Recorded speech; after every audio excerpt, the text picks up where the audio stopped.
hate to be the bad guy. We didn't even talk about 9/11 yet. In 2016, Christine Todd Whitman, she was the head of the EPA during 9/11. It took them 15 years to admit that ground zero was dangerous for first responders and people living in lower Manhattan.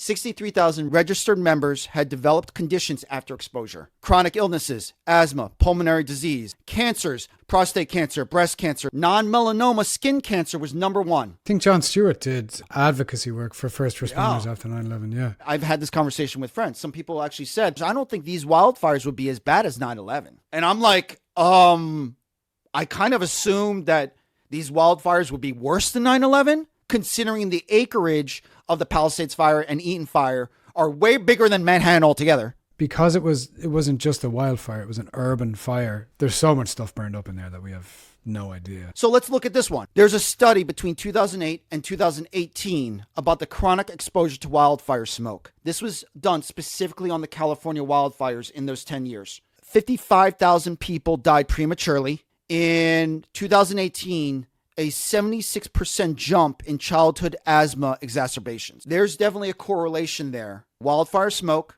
chronic exposure.